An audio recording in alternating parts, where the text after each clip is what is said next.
Hey guys, welcome back to your channel. So on today's video, we're gonna be fixing my Dyson right here. So both of the wings on my Dyson V10 right here, and this is applicable to a lot of the Dysons from the V10 and up. So what happens is the wheels end up breaking off. So that little piece right here ends up breaking right off of the side here.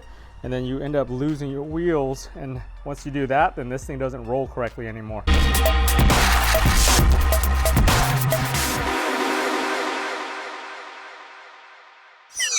So I picked up the replacement right here on Amazon for like $10 or $12 or something like that. It came with new wheels and new parts and everything. The only problem with this thing is it's a big pain in the ass to take apart on here. You basically have to disassemble the whole thing to take it apart. There's a couple other videos online that you can check out also, but I've already messed with this before, so I think I could take it apart pretty easily without disassembling the whole thing like some of these other people. So the hardest thing about taking this thing apart is taking those two electrical connectors right there out. It's being held by some clips on the side here. That's a little bit difficult to take apart. If you have the right tools and the right little screwdrivers and little wedges, you can pretty much pop it out. Once you pop that out, you can undo that electrical connector, pull it through, and that's really the biggest and hardest part of doing this whole thing. So some of the tools you're gonna need a regular little screwdriver, a flathead, a little wedge tool. I have this thing right here that I've taken apart iPhones and other electronics with just to help wedge stuff, and a T8 Torx bit right here. That's gonna be able to take apart some of the Torx and star bits that you have on here. Other than that, everything else is patience that you need on this one. So the first thing we wanna do is go ahead and pop these out right here. So you want to go ahead and put your flathead on the side here, kind of wedge this thing out on one side. It's got a lock in there that's pretty deep as far as the clip goes, so you're gonna have to kind of work that, and it helps to work both sides at once. And once you do that, you can go ahead and pop it out, because you have to basically force it out of the hole and pull at the same time. So that's the most difficult part of trying to get this thing out.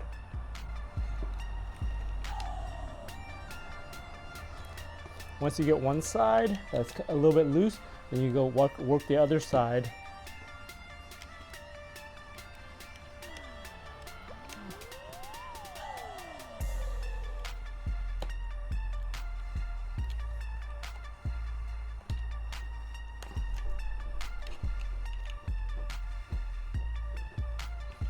Once you get it, then you could just wedge it out and just kind of pull it through. There is a wire behind it, so it does have to get through some wire, but yeah, once you get it at least this far out, you can go ahead and try to pop this cover. The actual round cover around here, you can actually pop early before you start, so that way you can actually get it out of the way. Get the pry tool underneath here and kind of get it up, and you just got to pop it. So you got to pop that side.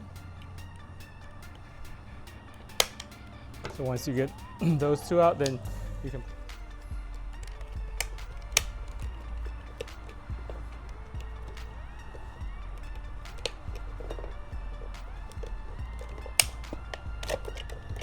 once you get there, you can see the two wires that you want to take apart. So you want to pop those out of here, and it gives it some slack so you can pull it from the top. So once you give it some slack on the either side here, you can pull this thing out. And then now, once you're out, you'll go ahead and just take apart the screw right here. That's the T8 Torx. Once you remove that cover, you can pop these. So before you pull that, you want to make sure you get the orientation right as far as the way that the white and the black are before you mix it up when you get it back later. So now that you've got that apart, just go ahead and pop these things out. Put this on the side, don't lose your screw, and then you could just pull your wires through the hole.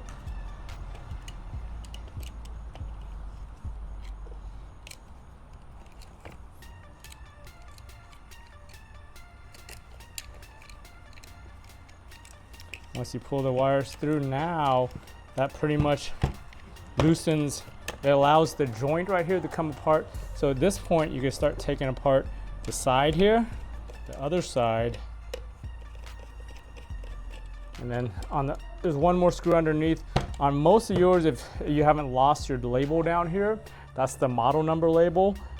You have to go ahead and peel that sticker off, and there's another screw down here.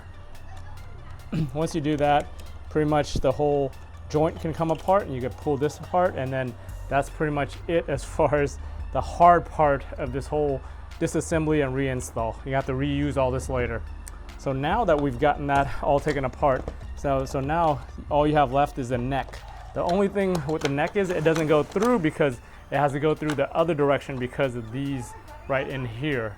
So what we're gonna do is we're gonna have to go ahead, remove the screws that hold this around here, and then pop this cover off right here to access and get inside of this thing. So again, once you get into here, go ahead, there's Phillips screws that hold this thing. So what they do with these is they use Phillips screws on anything that's kind of serviceable that they want you to work on, which is things that, you know, wear items, right? But for anything that they don't want you to work on, they put the T8 Torx. So once you do that, you go ahead, those two right there, and you go ahead and pop this again. Use your clip and then pop it out, or just slide it, because this thing actually slides out.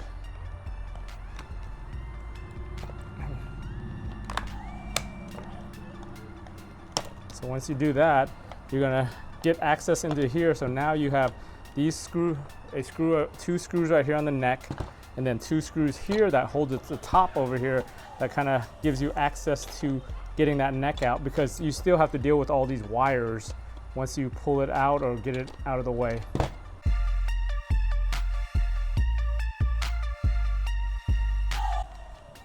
Once you get that, you can just slide these things apart.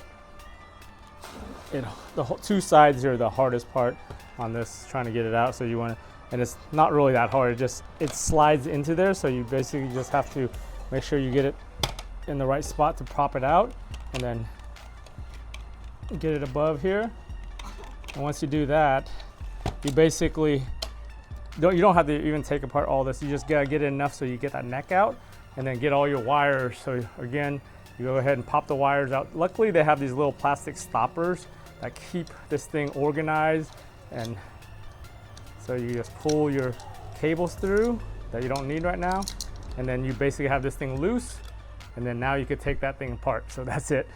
So in here, you can see we didn't have to take it fully apart. You just break it up enough so you can get everything in there, and then get your wiring through. So when you put it all back together, you go ahead and do the same thing.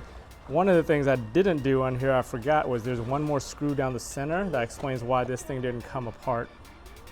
So before you go any further, you want to make sure you have the one that's an actual replacement and is the correct one. So it looks like it's all the same. Looks like the diameter kind of matches. So pretty much looks good.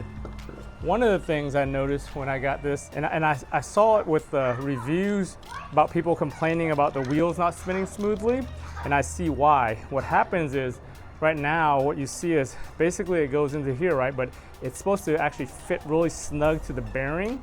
So it actually holds the inside of the bearing. So when you spin, you're spinning on the bearing. Right now, what I have it in here is actually just spinning inside this peg.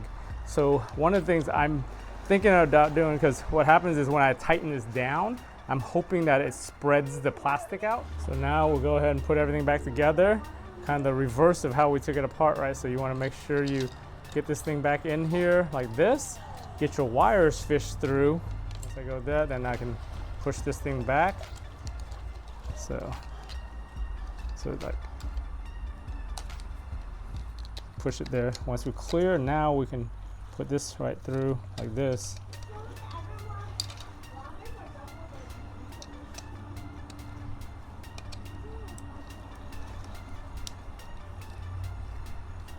Once you do that, make sure everything's good and in the track, and then you get it like this.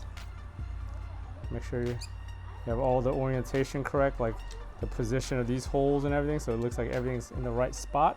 So now what I have to do is put it all back. So again, make sure all your tracks line up correctly. This one goes in the hole, so everything's like where it's supposed to be.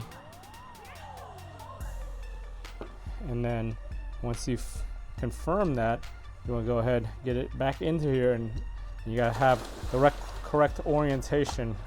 So you make sure you have, you know, you have the slack and everything to turn. So once you do that and confirm that and everything's good, then you can start tightening things up and putting everything back together. So the first thing I want to do is go ahead and put the one at the bottom here back together, the screw on here. So this is one of the shorter screws that you took out. Torque, so you gotta find that. Don't confuse it with a regular Phillips head. Torques. Once you get that, you just make sure again everything's in place. And just to make sure things don't fall out of place, you can go ahead and just snap this cover back on top, because you're pretty much done in here, and you want to make sure this thing's all kind of in the right spot before you move on, so you don't shift anything. So again, you'll put it on the end here, make sure the top's on, and then just snap it in. Snap all sides in. Is good. Put that center screw that we had forgotten initially back in. Center screw is the little short one.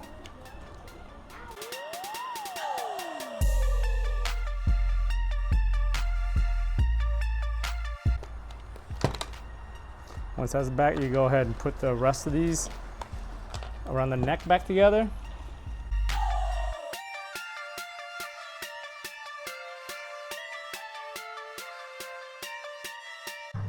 All right, once you get everything together, the last thing you want to do down on the head here is just make sure you get this back together as far as the little sweep on the back side.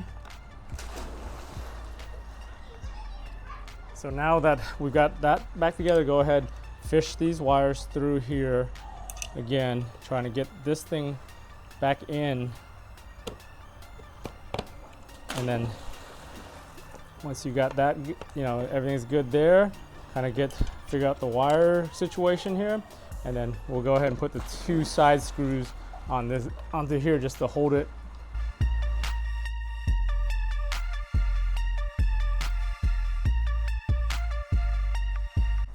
So we don't want to go ahead and put these in here yet because we need the slack. So what you're going to do is just go ahead and just fish these through in here and just pull it through with some needle nose pliers or something, so you can actually get them out into a spot where you can work with. So you want to get enough slack so we get this thing back together, and then when we push it through, that's when we end up doing it correctly and then putting all this back together on the back side.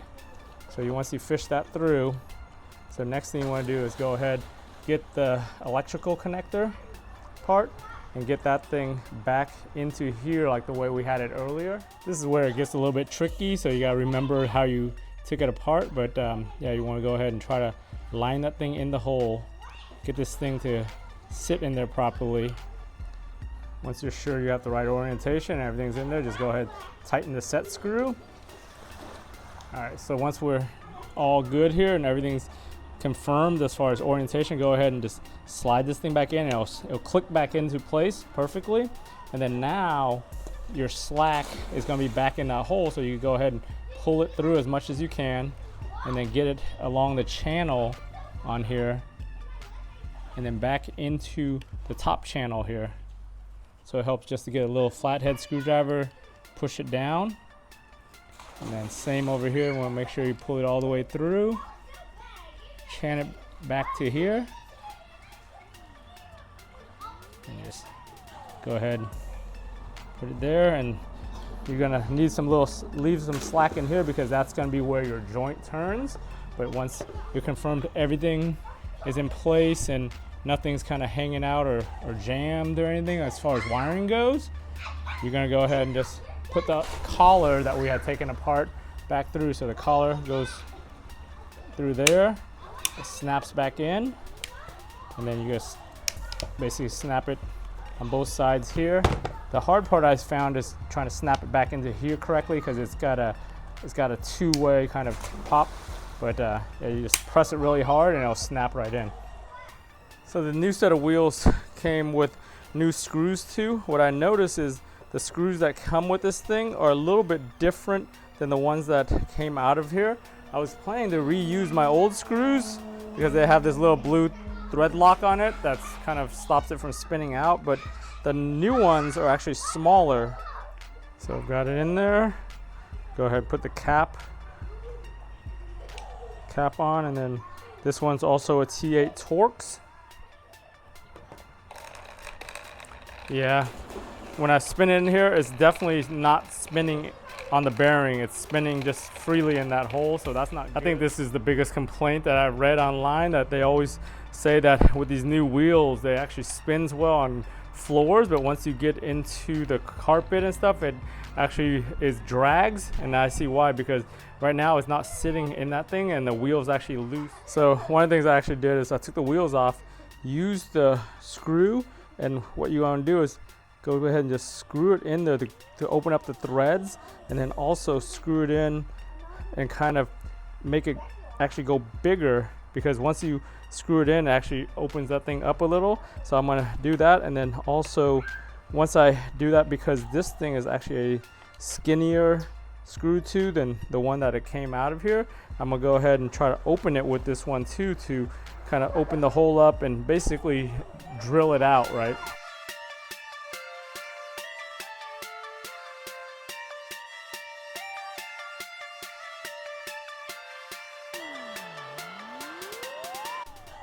So I went ahead and opened the holes up using the bigger screw. I decided I'm gonna use a little bit of Teflon, kind of get it around here, and then put the bearing through. That way the Teflon is thin enough where it can provide basically add a little bit of girth to this thing, and then it allows that thing to actually sit better on the bearing. Yeah, once it gets in there, you can see it spinning much freer in there. So that's the solution there. Put some Teflon to fill in that gap. For the little outside washers, I'm gonna go ahead and use the OEM ones, the ones that came with it. Again, that center diameter is a little bit too small. It loosens, it doesn't sit tight in the bearing, where this one is better for the diameter of the bearing.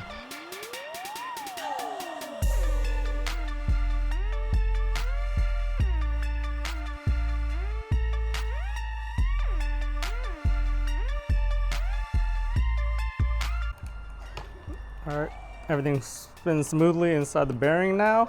Just make sure when you get the last, just make sure it goes all the way down tight so it doesn't screw off or vibrate off later. All right, I want to thank everybody for watching all the way to the end of this quick video, trying to replace these wheels and this whole assembly on this Dyson. If you guys need any of these products, go ahead and check out the links down in the description. I'll have the description to what I got on Amazon here. I think I paid maybe 13 or 14 bucks for this. If you guys found this video useful, give it a thumbs up. If you haven't subscribed to your channel to stay on top of all my different DIY videos, go ahead, subscribe to your channel, turn on bell notifications, get notified every time I upload a video. For all these different projects, if I can do it, you can do it. I want to thank you for watching, and I'll talk to you guys next time.